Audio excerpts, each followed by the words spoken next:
정부와 새누리당은 국내 테러 발생 가능성을 점검하고 테러 방지 대책을 논의할 예정입니다. 하지만 여전히 국회에서는 테러 방지법이 처리되지 못하고 있는데요. 잠시 후에 박민식 새누리당 의원과 테러 방지법 처리와 전국 현안에 대해서 이야기 나눠보겠습니다. 학교 못지않게 직장에서의 왕따가 심각한 수준이라고 합니다. 해당 보고서를 작성한 유계숙 경희대 교수를 이어서 연결해 보겠습니다.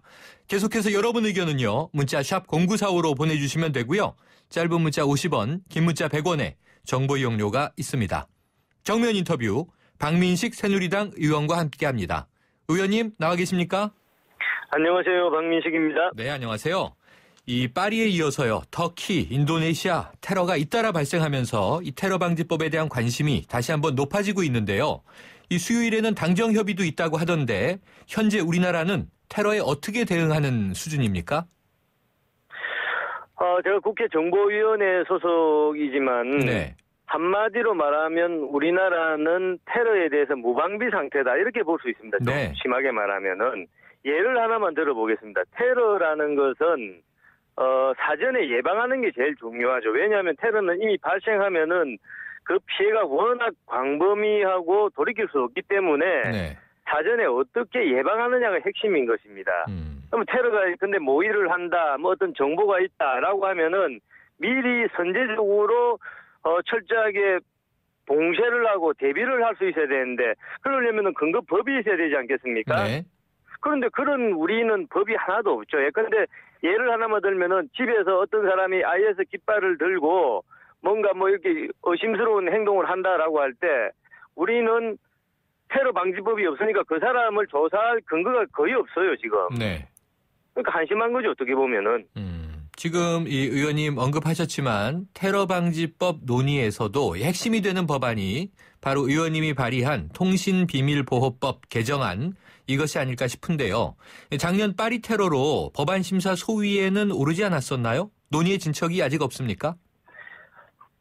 한두 번 제가 법안 심사 소위원장이기 때문에 정말 야당 의원님들한테 정말 사정사정해서 논의 네. 자체를 잠시 한 적은 있습니다만은 실질적인 그 토론의 진척은 별로 없었죠. 뭐냐면은 야당에서는 줄곧 10년 전부터 계속 이런 통신비밀보호법이다. 이것은 핸드폰을 도청하는 것이다. 국민들. 네. 이런 식으로 자꾸 주장을 하면서 통신비밀보호법 논의 자체를 막았는데 아시다시피 미국, 영국, 독일, 일본, 호주, 뭐 네덜란드 우리가 보통 말하는 선진 국가에서 이 우리가 지금 통과시키려고 하는 통신비밀보호법, 이 통신비밀보호법 휴대폰을 합법적으로 감청하는 법이죠. 네. 테러범들을 상대로.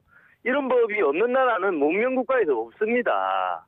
네. 그런데 계속 야당에서는 이것은 국민들 도청하는 법이다. 이렇게 자꾸 그 선전전을 전개하니까 참 논의가 힘든 것이죠. 네. 자, 이 테러 방지법 참 여러 번 이제 언급이 되고 있는데요. 국회 논의는 어렵고 여야 합의는 더 어렵고 그런 상황인데요. 지금 이른바 말씀하신 이 통비법에 대해서 자, 더불어민주당 입장은 이렇습니다. 국가정보원을 포함한 정보기관을 신뢰할 수 없다. 이것이 이제 큰 이유인 것 같은데 이 반대 이유 어떻게 생각하세요? 이걸 좀 해소하기 위해서는 그럼 어떤 좀 설득이 필요하다고 보십니까? 제가 뭐 공개석상이든 또 언론이든 뭐 여러 번 주장을 했습니다마는 네. 야당도 수권 정당을 지향하고 있는 것 아니겠습니까? 네. 자, 김대중 대통령이 있을 때나 또 노무현 대통령이 있을 때나 테러 방지법 이거를 빨리 통과시켜야 된다고 그 김대중 대통령, 노무현 대통령도 주장을 했었죠. 네.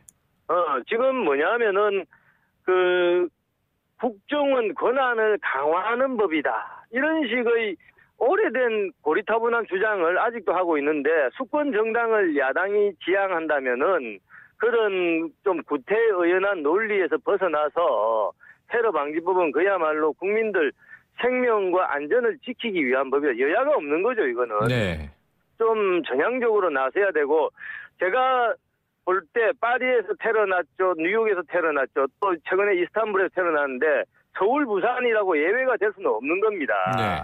서울 부산이 테러 나고 난 뒤에 야당이 가만히 있겠습니까? 아마 팔 걷어붙이고 테러 방지법 더 빨리 통과시켜야 된다고 더 나서지 않겠습니까? 네. 자, 그러니까 그런 일이 생기기 전에 좀 합리적인 마음으로 야당도 이 테러 방지법 통과 또 통신비밀보호법 통과에 임해야 된다라는 것이 제 생각입니다. 네. 자, 여야가 없이 국민 안전을 위한 법이다. 이렇게 강조 주셨는데요. 지금 이제 안철수 신당, 이름이 이제 국민의당이 됐죠. 이 당이 교섭단체를 구성하게 되면 테러 방지법을 처리할 용의가 있다. 이렇게 밝히기도 했습니다. 그렇다면 19대 국회 안에 테러 방지법 통과 가능성 있나요? 저는 아직도 희망의 끈을 놓지 않고 있습니다. 뭐 2월달 국회도 있는 것이고, 네. 아니 테러 생긴다는 것이 우리 총선 때문에 우리 19대 총선 국회가 마지막이니까 테러가 안 일어난다는 보장이 없지 않습니까? 네. 테러가 우리 사정을 기다려주지가 않죠. 그래서 이것은 국민 생명을 위해서 정말 절박한 법안이기 때문에 뭐 국민의당에서 그런 외교안보 통일 분야에서 그런 국민 불안감 완전히 불식시키겠다 이런 목표로 좀 적극적으로 대화하겠다는 그런 자세에 대해서는 저는 환영하는 바입니다. 네, 알겠습니다. 지금 뭐 워낙 또 뜨거운 이슈여서 안 여쭤볼 수가 없는데요. 총선 관련 당내 문제입니다. 이 당내의 순차 경선을 제안하셨죠? 그렇습니다. 예, 이 내용을 보니까 좀 구체적으로는 이 요즘에 방송에서 가수 오디션 프로그램인 이 슈퍼스타 K처럼 페스티벌식 경선 이것을 제안하신 거 맞나요? 제가 이것은 지난 2014년 부산시장 경선에 제가 출마했을 당시에 주장한 내용입니다. 네. 뭐냐면은 이제 정당 민주주의의 근간으로서 우리가 상향식 공천을 당론으로 채택하고 당원에도 반영했죠. 네. 그런데 그 경선이 뭔가 좀 드라마틱한 이런 페스티벌이 되어서 국민들이나 당원들로부터 아주 손에 땀을 쥐게 하는 네. 그런 관심을 촉발시켜야 된다. 이제 그런 측면에서 예를 들면은 뭐 오늘 오세훈 전 시장이 종로 출마를 선언했죠. 네네. 어제 했죠. 그러면 뭐 네. 서울 종로라든지 또 서울 뭐 서초구라든지 또 대구에 유승민 전 원내대표가 나가 있는 대구 동구라든지 뭐 여러 군데 우리 국민들로부터 관심을 받을 만한 그런 지역에 대해서 순차적으로 전국을 오가면서 치열한 경선을 우리가 실시한다면은 네. 많은 국민들로부터 관심도 받고 또 그 과정에서 경선 후보의 경쟁력도 제고시킬 수 있다라는 네. 것이 제 주장입니다. 뭐 이루어지면 굉장히 흥미로울 것 같긴 합니다. 이 의원님, 오늘 네. 그 김무성 대표의 신년 기자회견이 있었는데요. 여기서 상향식 공천을 관철하겠다. 굉장히 강한 의지를 표명했어요. 어떻게 평가하십니까? 상향식 공천은 우리 당헌 그리고 우리 당론에서 이미 오래전부터 채택한 것이고 네. 이것은 그야말로 우리 정당 민주주의의 저는 금자탑이라고 봅니다. 그동안 네. 모든 민주주의의 퇴행적인 그런 현상들이 공천 학살이다 뭐 이런 것 때문에 생긴 것 아니겠습니까? 네. 그런 측면에서 보면은 김무성 대표의 그런 소신에 대해서는 어떤 전폭적인 지지를 보내고 싶고 다만 그 과정에서 그래도 아까 말씀드린 것처럼 뭔가 당내의 활력, 에너지 같은 것이 좀 있어야 되는데 네. 이제 그런 측면에서 아까 말씀드린 경선의 치열함을 보여주기 위해서 그런 컨벤션 효과 그런 것을 또 누리기 위해서 좀 K-팝 오디션 같은 네. 그런 아주 치열한 경선 이벤트를 만들 필요가 있다는 거죠. 네. 자, 그런데 아까 지금 말씀하신요. 활력 에너지가 조금 이상하게 돌아가는 모습으로 보이는 것이 어제 안대희 전 대법관이 마포갑 이 기자회견 할 때 강승규 당협위원장 난입하지 않았습니까? 오후에는 또 오세훈 전 서울시장 이 종로 출마를 또 이야기할 때 이 박진 전 의원이 강하게 반발을 했는데요.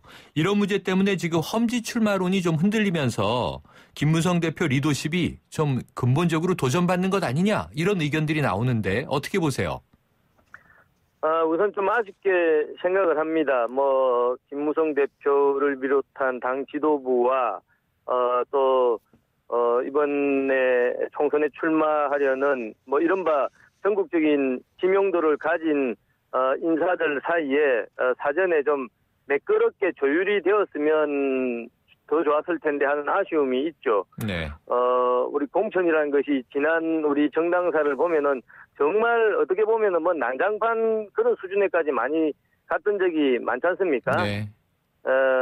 진통이라고 보고 있고, 그럼에도 불구하고 최종적으로는 국민과 당원의 손에 의해서 결정되는 그런 치열한 경선을 누구도 예외일 수는 네. 없다라는 것이 제 기본 생각입니다. 알겠습니다. 의원님, 오늘 말씀 감사합니다.